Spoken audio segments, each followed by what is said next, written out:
You know the problem with most of us is that our thinking around divine blessings is narrow.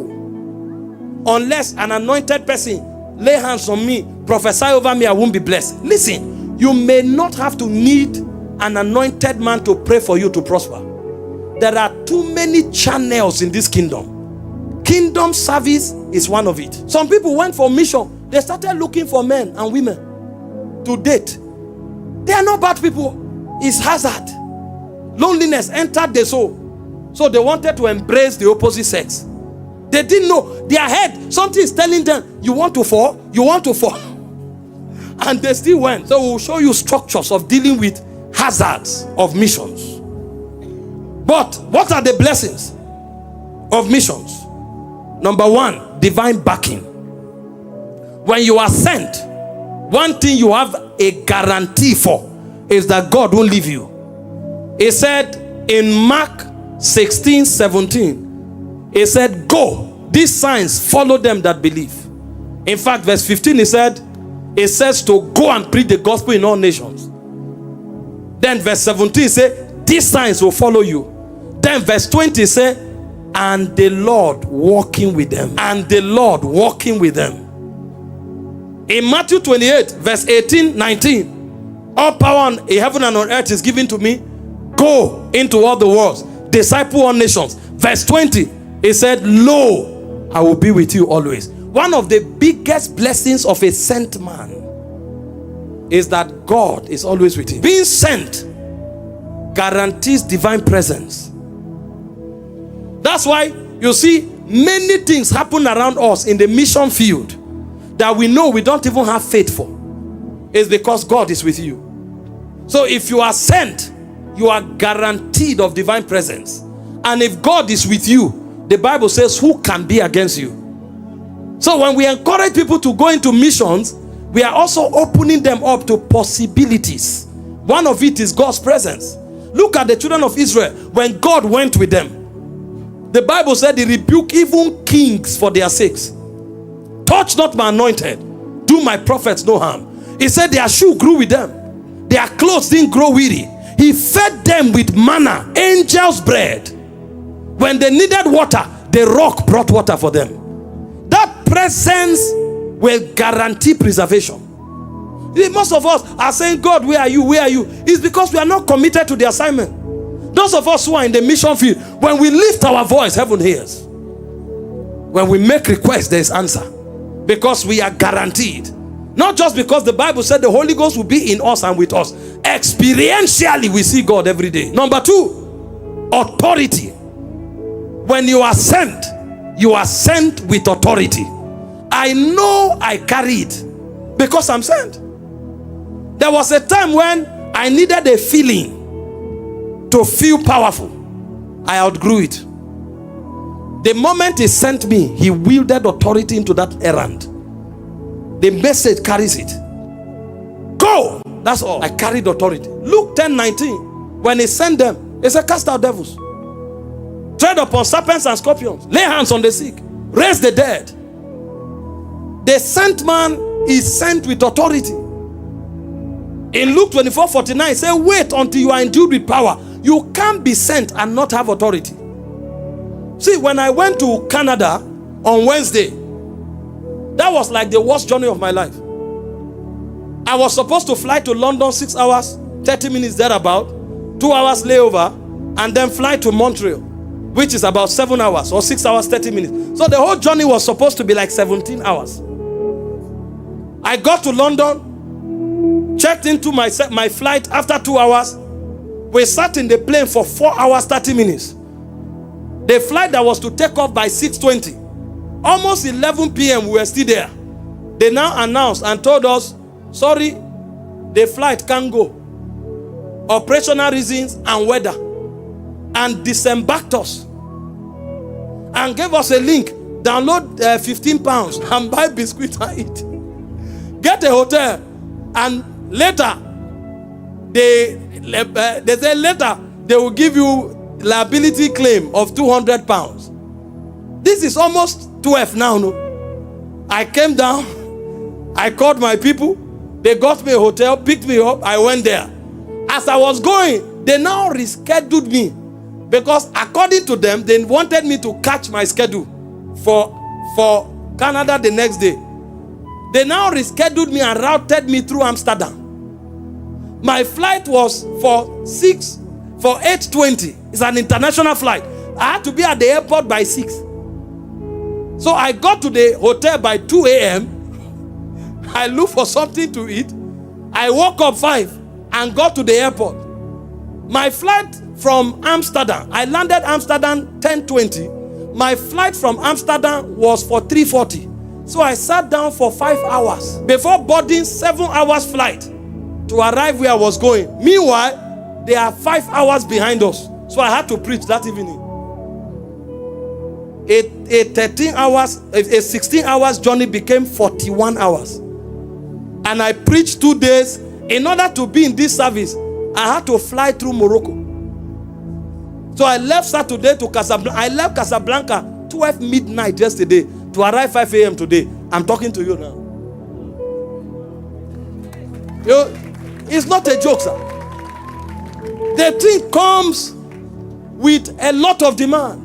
But the beauty is that there's authority. And that's why I told you the story. After flying 41 hours, traveling 41 hours, I told them I will only preach for 1 hour. I'm tired. When I came up, I finished talking. The moment I finished, I said, tomorrow will be power service, but let me just release something on people. The moment I said Jesus, I stood. This I was watching. The power of God hit the building like a wave, like a tornado. Now, this is a French-speaking region, so they were interpreting in French. There was not so much emotional. When I said Jesus, oh my Father, the power of God swept through the building. They were holding people to your left. Word of knowledge open. Just calling cases like you are playing. Healing, healing, healing, healing. People were crying, screaming. Even me, I was shocked. I wasn't feeling anything. I wasn't sensing anything. I just felt, since it's the first night, let me stir the water. I just said Jesus. Boo. It's like angels ran through the people. When God sends you, He gives you authority. See, that authority is your insurance. It's just at the mercy of you talking. When you talk, things happen. A woman was using a walking aid. I said, no, Mama, drop it. You shouldn't use that. That was all. She dropped it and began to. You are just there. You are just there. So every sent man is blessed with authority. See, most of us, the things we are crying for, we are still crying for them because we refuse to run God's errand. Some of you, it's not even to nations. They say, let's do outreach in Lokogoma here. You don't come. That's why the things you should think to happen or command to happen, you have been praying for 3 months. But we say, hey, and things change. My wife called me and said, my first son was not feeling well, and I was trying to catch my flight. Put your hand on him. Hey, Satan! It wasn't up to 30 minutes. He was running everywhere till date. That's authority. You can't be out for God and Satan is bullying you. No, when you went out not just for Jesus, but as Jesus. That's the blessing. Number 3 is provision. Seek first the kingdom. Matthew 6:33. It says every other thing you are looking for will be added to you. Every other thing. See, there is no week that I am not super blessed. I don't want to stir your lust, but those who are close to me, they know. People lose their peace from all around the world. They want to bless you. All around the world. I don't know 98% of those God used to bless me on daily basis. All kinds of blessings you can't imagine. Because the moment you threw yourself out, you became God's responsibility. I am blessed on every side, sir. The thing just keeps increasing. I have people who handle financial transactions. This is the job. Change the currency. Just be changing. Because the thing is just, I'm not preaching money. You will hardly hear me say, hey, give. No. But they can't sleep. They can't sleep. If I'm in any city and they know I'm there, people travel from far and wide. They just want to come and give you something. Most times when I travel, I have to buy bags. And because I can, I leave things. You leave all kinds of things. From things to money. Because there's a limit you can't travel with.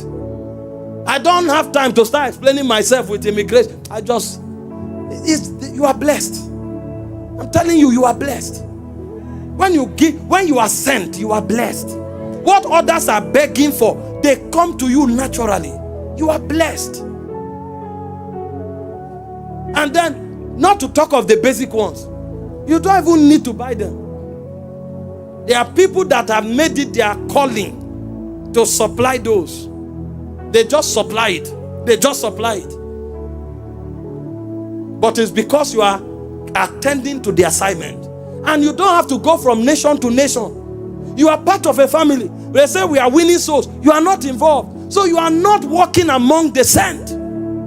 That's why some of us, we are only blessed when somebody lay hands on us. It shouldn't be so. Your going out, your coming in should be blessed. Then eternal reward because of our time. Paul said, I have fought a good fight. I have finished my course.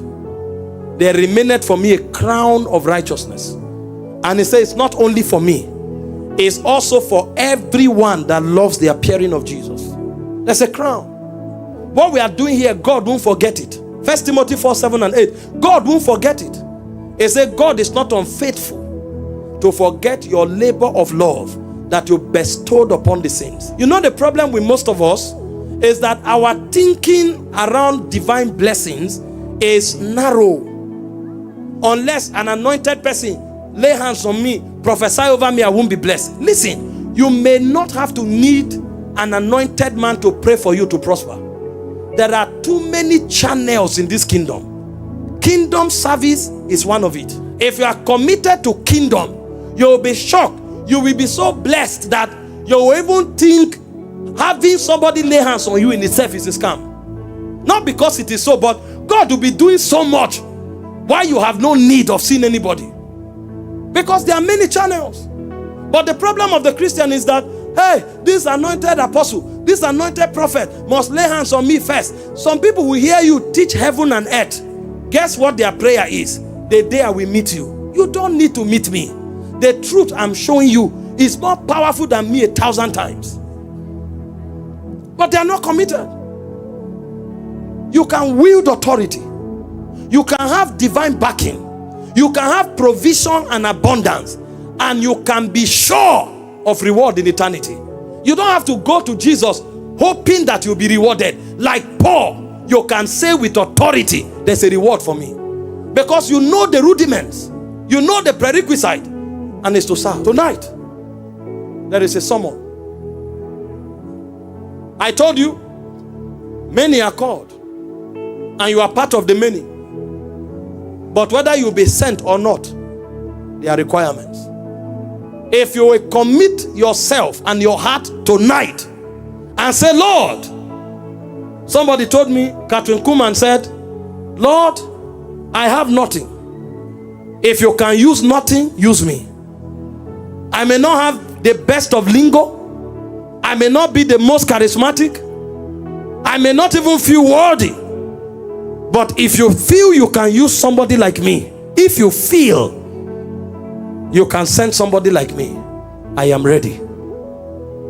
If you will make that commitment, beyond those graduating, tonight a grace can come upon you. Because there is a demand in the kingdom for sent men. We have many politicians, but there are few sent men. We have many engineers, but there are few sent men. We have many doctors, there are few sent men. We have many businessmen, but there are few sent men. We have been overtaken by greed for what we can gain from our careers. And we have forgotten that our careers are platforms. Some of us, the biggest thing we do for God is to avail ourselves on Sunday. It's such a big deal that when we come, even we are shocked that we made out time for God. And we expect the church to know that we are busy people, to be very quick with whatever we are doing, because we have just 30 minutes here.